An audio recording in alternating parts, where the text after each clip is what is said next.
Okay, so we're going to talk about how to tell where a lesion is on a neurologic exam, and hopefully this is going to help you get a better idea of how to tell what's a stroke, also where to image, because the neurologic exam is something that many people consider very difficult to do correctly, but it really is quite simple when you break it down into its component pieces.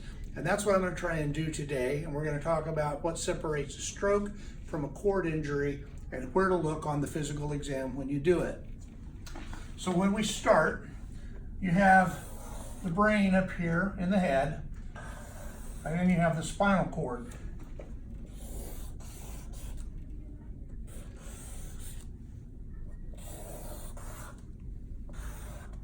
Remember, the spinal cord only extends to the level of T12 or thereabouts, maybe a little higher, maybe a little lower. There is no spinal cord from T12 down. Everything that starts in the brain, as we all recall, if it's on the right side of your brain, it's on the left side of your body, and vice versa, on the left of your brain, the right side of your body. But we're going to talk about this as patients come in, and I'm going to use a couple of terms that you need to remember. Upper motor neuron means that this is the nerve that is involved in the spinal cord from its lowest level at T12 up to the brain. Lower motor neuron is any nerve that comes out of the spinal cord and extends out into the limb. An upper motor neuron lesion is a central nervous system lesion. A lower motor neuron lesion is a peripheral nervous system lesion. So when a patient comes in and they have trouble with one leg, the only place they have a problem is with that leg. If this leg is what's affected, there's only one of two places that it can be affected. If the problem is with the whole leg, the leg is weak, the leg is numb, then it has to be from below the spinal cord in the back because it doesn't affect both legs. A lesion in the spinal cord is going to affect both legs because it doesn't lateralize, it's the whole cord. This leg is affected, it's weak, it doesn't move, that lesion is in the lumbar spine. That's not a stroke. There's one thing that you need to remember though, because when it comes out of the lumbar spine here and goes down into this leg, that's a lower motor neuron lesion. That means that the nerve is affected. That means that the leg is weak and the leg is numb. What the leg doesn't have with a lower motor neuron lesion is reflexes, because reflexes depend on both of those systems. So if the patient has no reflexes and it's weak and numb, it's a lower motor neuron lesion. If the left toe goes up on a Babinski sign, and on Babinski, please don't tell me that a Babinski is negative or positive, because I don't know what you mean. The quickest way to avoid any confusion is say an upgoing toe or a downgoing toe, because everybody knows what that means. And many people misinterpret a positive Babinski versus a negative Babinski. So an upgoing toe means that they have an upper motor neuron lesion, up. That means that it's coming out of the right side of their brain if it's affecting the left leg. So that this lesion, number one, causes this problem, number one. That's the only thing where one leg is weak and nothing else is weak. If, however, both legs are weak, the most likely place is here. It's in the thoracic spinal cord.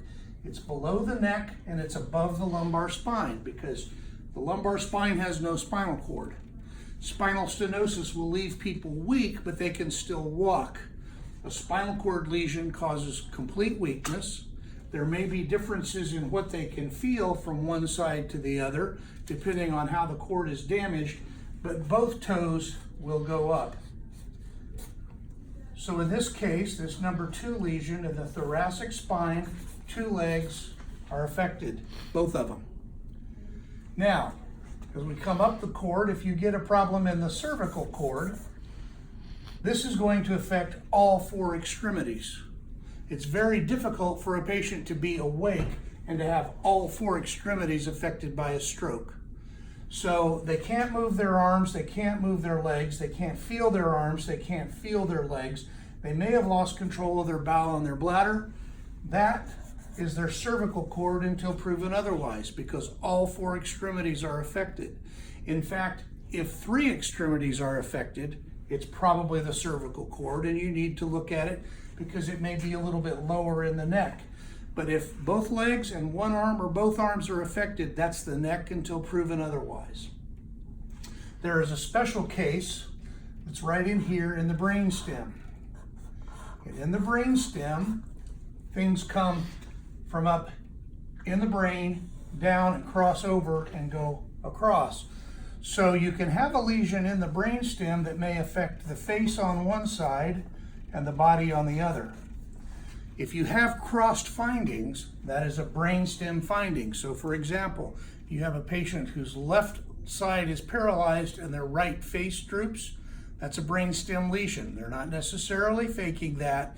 That's a legitimate event, and you need to be looking at their brainstem. And then lastly, if you have a lesion that affects one half of the body, top to bottom, that's a stroke. It's the left side of the brain goes to the right side of the body, the right side of the brain goes to the left side of the body. So what you have to remember when you look at the nervous system is what's affected, and then draw the lines.